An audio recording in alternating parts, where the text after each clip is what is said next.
Hello everyone. I welcome you all once again to my online classes. I think after a short gap of 1 week. So guys, I hope you are doing well and thanks for being patient. So last class में हमने Ben Jonson को deal करा था और Ben Jonson की introduction को हमने deal करा था. उसमें हमने कुछ मेजर कॉन्सेप्ट्स को डील करा, like Ben Jonson was declared as first unofficial poet laureate in the year 1616. This date becomes very important.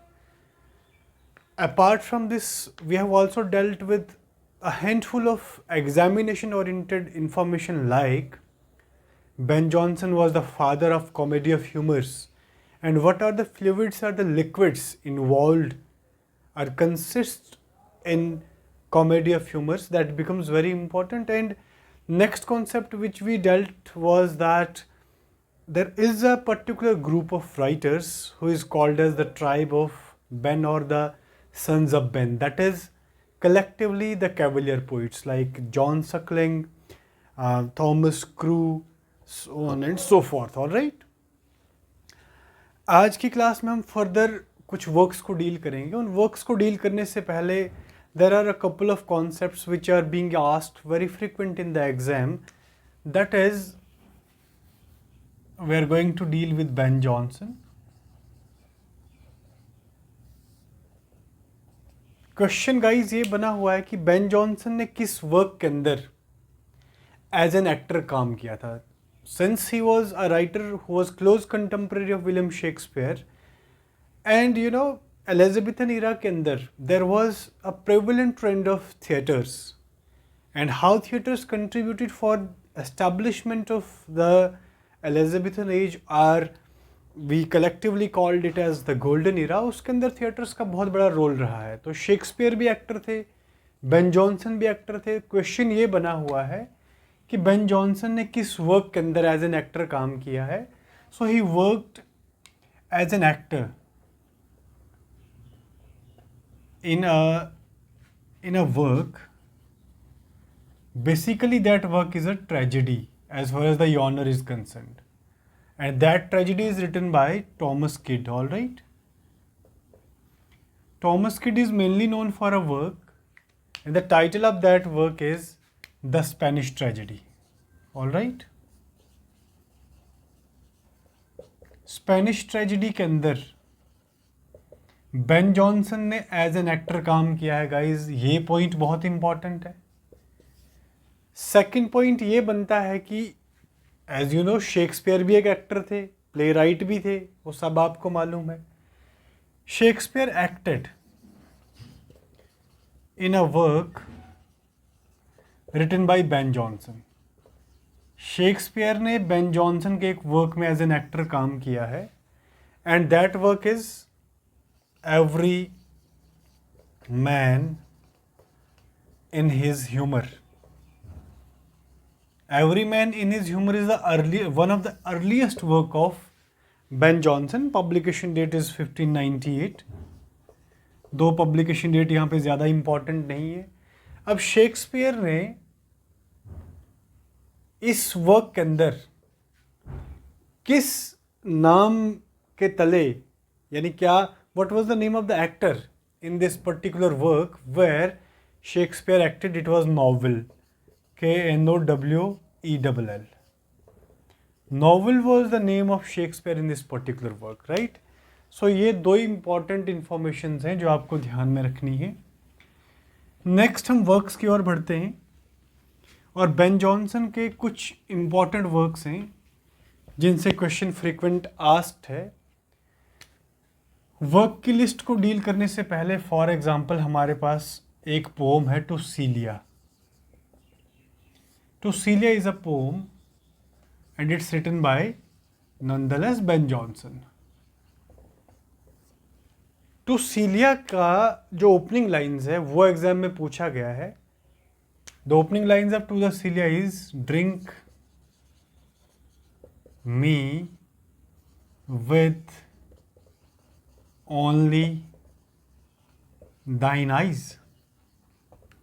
This is the opening couplet and more particularly मैं आपको बता रहा हूँ कि एग्जैक्ट वर्डिंग्स क्या हैं. हाँ, drink meet only with thine eyes and I will pledge with mine and I will pledge with mine. Guys ये ओपनिंग कपलेट्स हैं टू द सीलिया की. और क्लोजिंग कपलेट्स की अगर हम बात करें तो since when it grows and smells, since when it grows and smells, I swear of not mine but thee. So these are closing and opening couplets of, to Celia. ये आपको मालूम होना चाहिए. ऑल राइट, आगे जाके before diving deep into some other major works, कुछ surface level की बातें पहले करूंगा आपके साथ कि for example there is a work written by Ben Jonson and the title is Poetaster. Guys, Poetaster से क्वेश्चन आया हुआ है. फर्स्ट ऑफ ऑल पोइटेस्टर से ये पूछा है कि what is the genre of Poetaster. So Poetaster is a satire and obviously it's a satire. तो सटायर किसी पे ना किसी पे तो ये होगी. तो क्वेश्चन जॉनर का भी बना है, किस पे सटायर थी. It was satire on John Marston and Thomas decker. All right, they were popularly called as the literary rivals of Ben Jonson. Okay, so ये आपको मालूम होना चाहिए कि satire और satire is on John Marston and Thomas Dekker. All right, there is one another work which carries subtitle. The title of that work is The Magnetic Lady. The Magnetic Lady is a work written by Ben Jonson and it is subtitled as The Spirit Reconciled.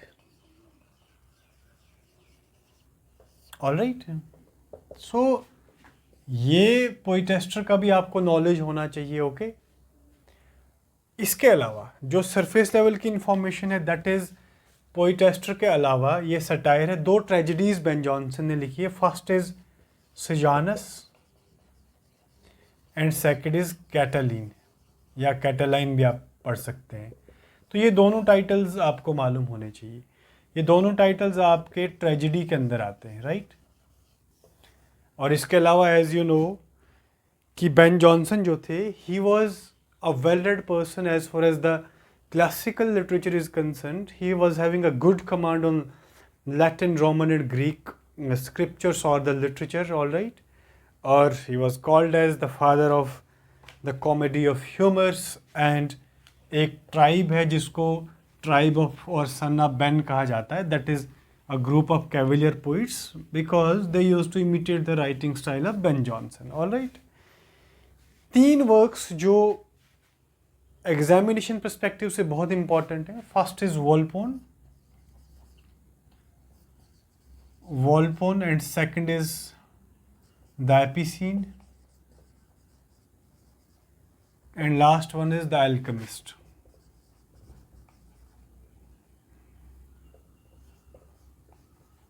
Alright, इन तीनों works का आपको surface level पे plot मालूम होना चाहिए और character study important है इसके अंदर.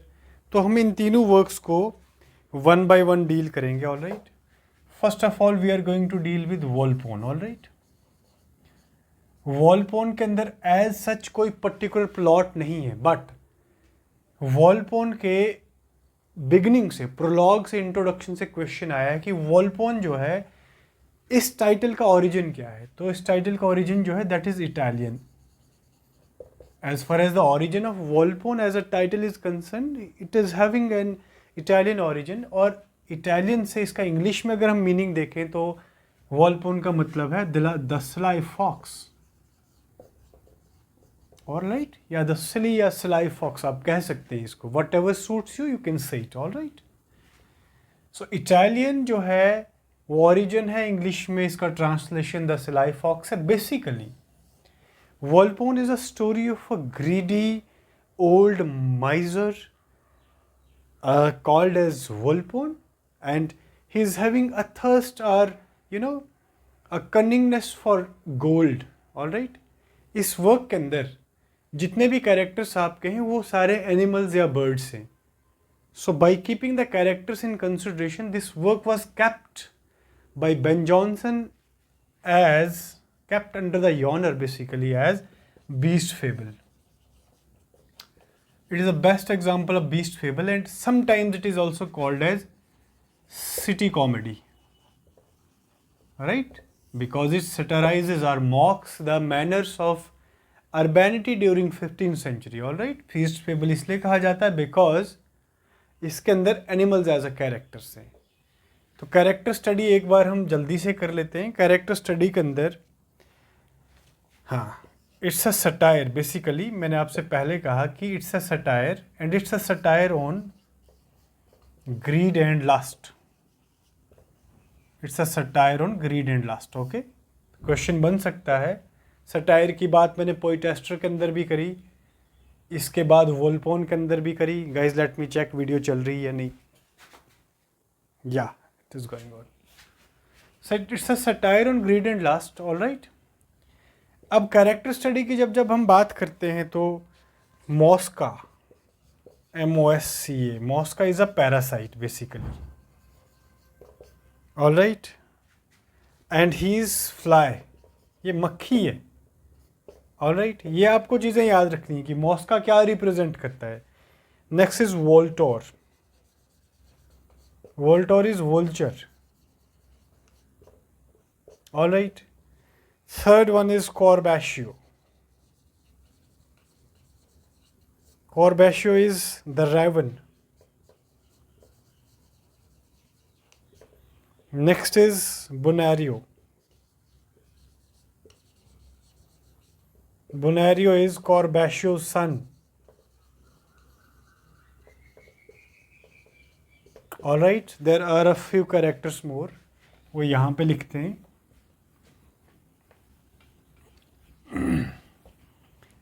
बोनेरियो के अलावा there is a character Corvino. Corvino is crow. All right. Apart from Corvino there is Celia. Celia is wife of Corvino. She is Corvino's wife. तो ये कुछ एनिमल कैरेक्टर्स हैं. But apart from these animal characters there are a couple of characters which appears in the form of human being, although all are human beings, but allegorically they are representing some animals and birds. जो characters यहाँ पे as a human being highlight है, that is sir, politic, would be and lady would be. Guys ये दोनों characters exam में पूछे गए हैं कि सर पॉलिटिक वुड बी और लेडी वुड बी किस वर्क के अंदर कैरेक्टर हैं. तो ये कैरेक्टर्स आपके वोल्पोन के अंदर हैं. All right. Lady would be is represented by parrot. All right. And there is an another character is called as Peregrine. PEREGRINE. Important character guys. Peregrine is a traveler.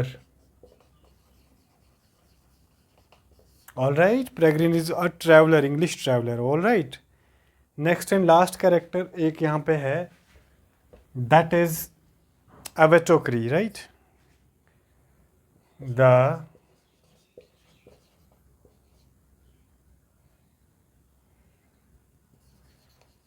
Avatocri, he is judge of Venice. और guys आपको मैं setting बताना भूल गया इस work की. The setting of Volpone is at Venice. All right. कभी कभी सेटिंग भी पूछी जाती है, तो आपको इसकी पब्लिकेशन डेट को याद करने की कोई भी ज़रूरत नहीं है. ओके. नेक्स्ट वर्क की अगर हम बात करें तो next work which we are going to deal is the Alchemist. Very important work. The Alchemist.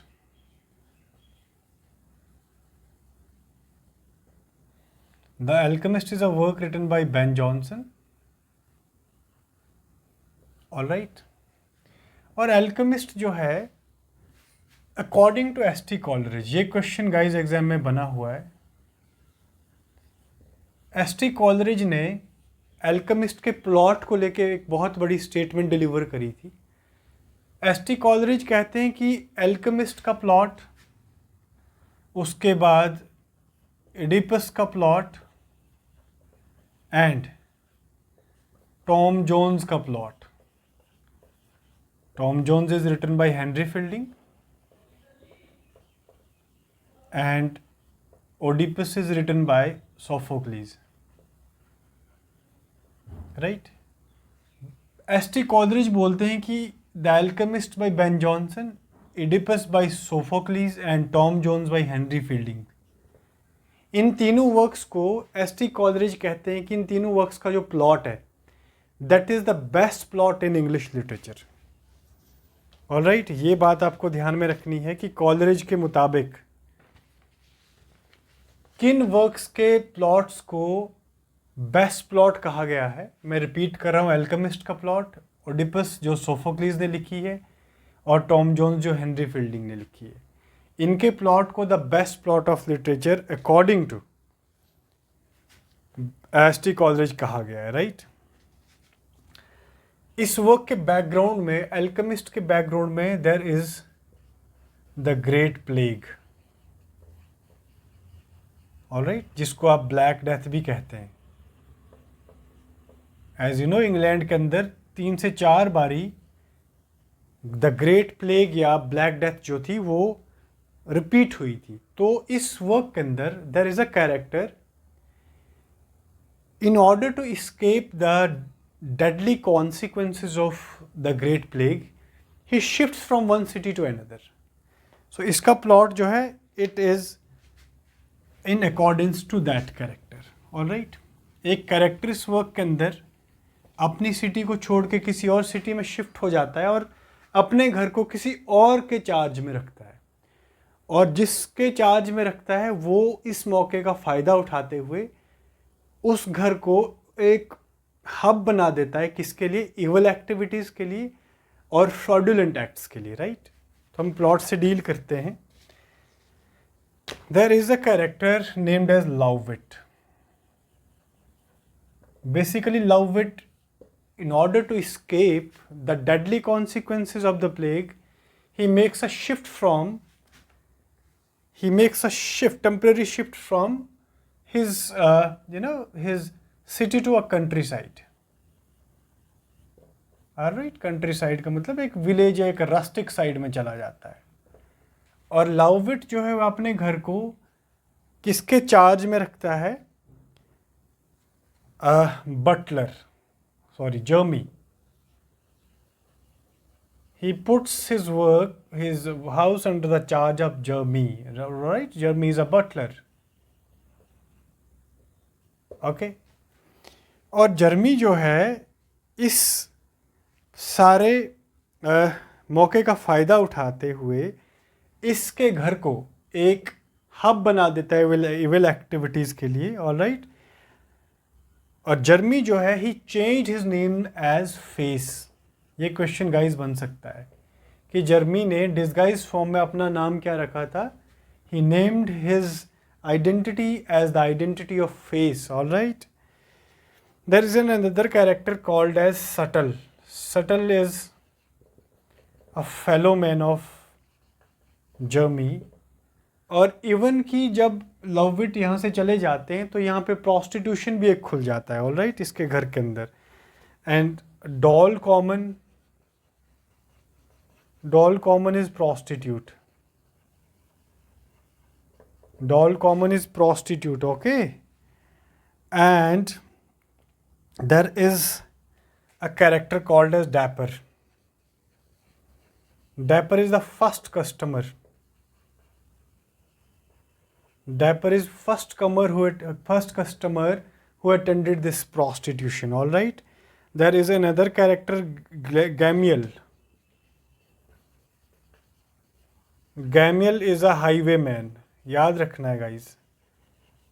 Plot ज़्यादा इम्पॉर्टेंट नहीं है, इंट्रोडक्शन बहुत इम्पॉर्टेंट है.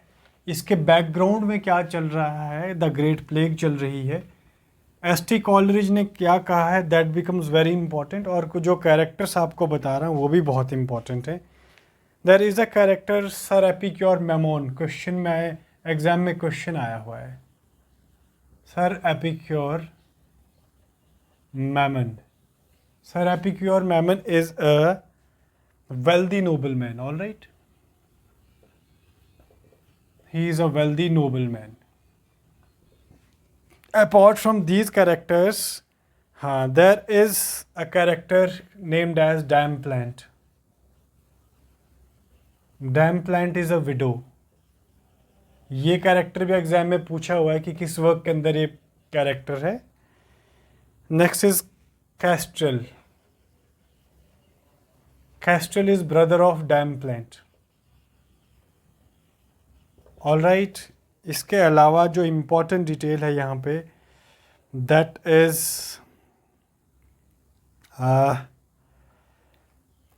ओपनिंग जो है इस प्ले की, that is between Subtle, dialogue between Subtle and Face. All right. Opening जो है, there is a dialogue between Subtle and Face. And you know, Face is the character Jeremy. Alright, so this is a brief introduction of Alchemist, जिसमें plot ज़्यादा important नहीं है, but plot के background में क्या चल रहा है, एस.टी. कॉलरिज का स्टेटमेंट इसको लेके क्या है, that becomes very important. Next and last important work which we are going to deal is the Epicene. All right. और एपिसीन का जो प्लॉट है, that is again a very interesting plot.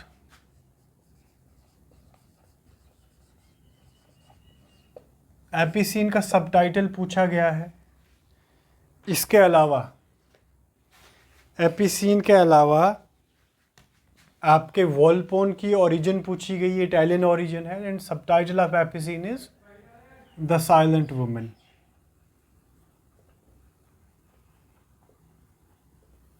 All right. Basically, it's a story of a person who dislikes noise. Right? तो वो एक condition वहाँ पे set करता है कि जो भी मुझे एक ऐसी वुमेन से मिलवाएगा जो बहुत साइलेंट है, उसको मैं अपनी सारी प्रॉपर्टी दे दूंगा. So to grab that property or to make best use of that opportunity, various characters approaches to epicene.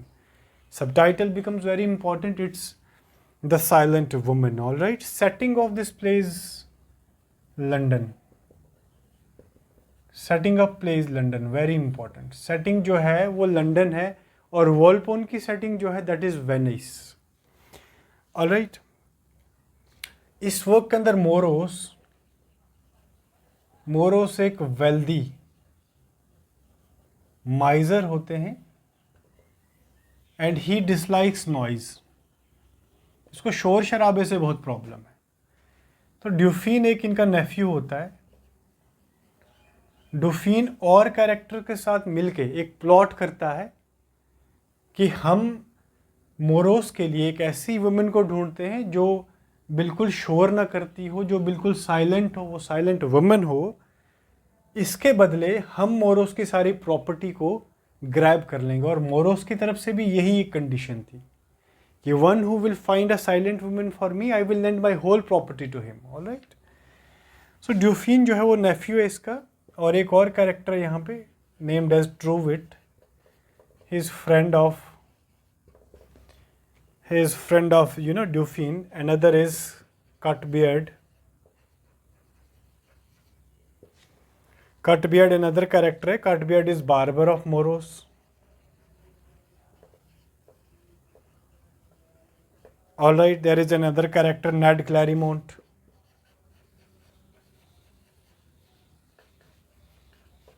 All right, Ned Clarimont जो है his friend of Dufin.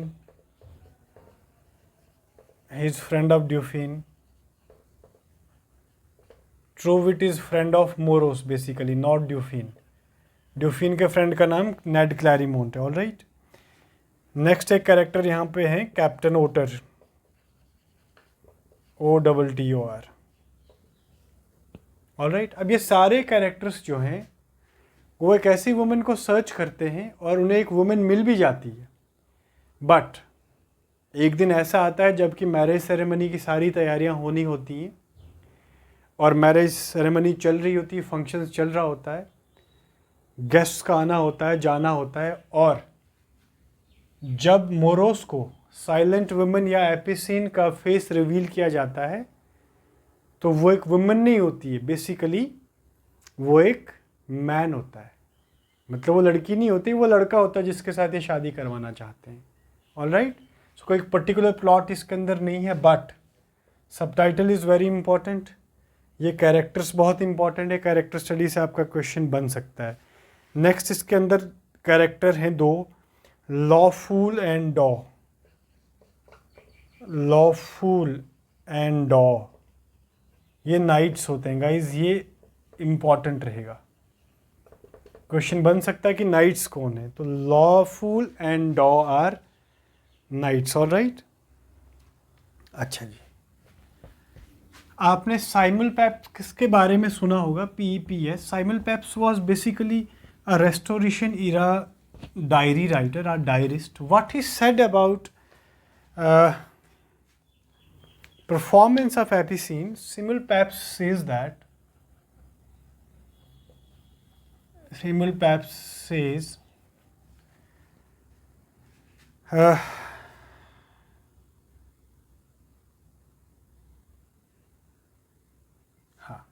he says that it was the best play performed in the reign of King Charles II। So question बन सकता है कि king Charles second के reign के अंदर according to साइमलपैप्स कौन से प्ले की परफॉर्मेंस को बेस्ट परफॉर्मेंस कंसिडर किया गया था। So it was the performance of Epicene. All right, बाकी वर्क्स में से कोई मेजर क्वेश्चन एग्जाम में नहीं पूछा गया है, but there is a work on my first son, on my first son. This is an elegy written by Ben Jonson on the death of his son. All right, और हाँ, this is an elegy. All right, next important जो बात है इसके अंदर, हाँ, बार्थोमेलो Fair जो है, Bartholomew Fair is a work written by Ben Jonson। इसका ब्रीफ हम डील करेंगे। बार्थोमेलो फेयर जो है वो एक इम्पॉर्टेंट वर्क है, इससे क्वेश्चन बन सकता है। All right, Bartholomew Fair is basically a Jacobean comedy. As you know कि बेन जॉनसन का बर्थ जो था वो एलिजाबेथन इरा में हुआ था। जकोबियन इरा में he was active as a literary fellow and Caroline era में उसकी डेथ हुई थी। बार्थोमेलो फेयर जो है जैकोबियन कॉमेडी है, इट्स इन 5 एक्ट्स। एक्ट्स ज़्यादा इंपॉर्टेंट नहीं है, यॉनर ज़्यादा इंपॉर्टेंट है और जैकोबियन कॉमेडी बहुत इंपॉर्टेंट है। All right, it's a best example of meta drama.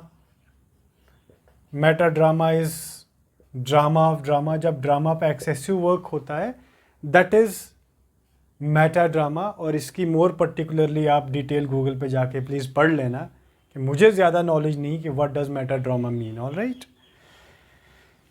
Okay, इस वर्क के अंदर, हाँ, इस वर्क के एंड में, इस वर्क के एंडिंग में, या आप कह सकते हैं कंक्लूडिंग पार्ट में, देयर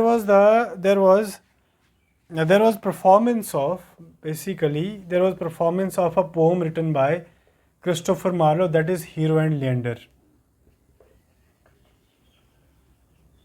by Marlowe. ऑलराइट, ये क्वेश्चन एग्जाम में बना हुआ है गाइस कि बार्थोमेलो फेयर के एंड पे मार्लो के किस वर्क को हाईलाइट किया है। सो मार्लो के हीरो एंड लेंडर को इस वर्क के एंड पे हाईलाइट किया गया था। Alright, so this was all about the major works written by Ben Jonson. I hope you like it and you got it. इसकी रिवीजन करें, आपका पेपर आने वाला है गाइस। ओके, सो अपना ख्याल रखें और नेक्स्ट वीडियो में आपसे मिलते हैं। Thank you and bye bye, take care.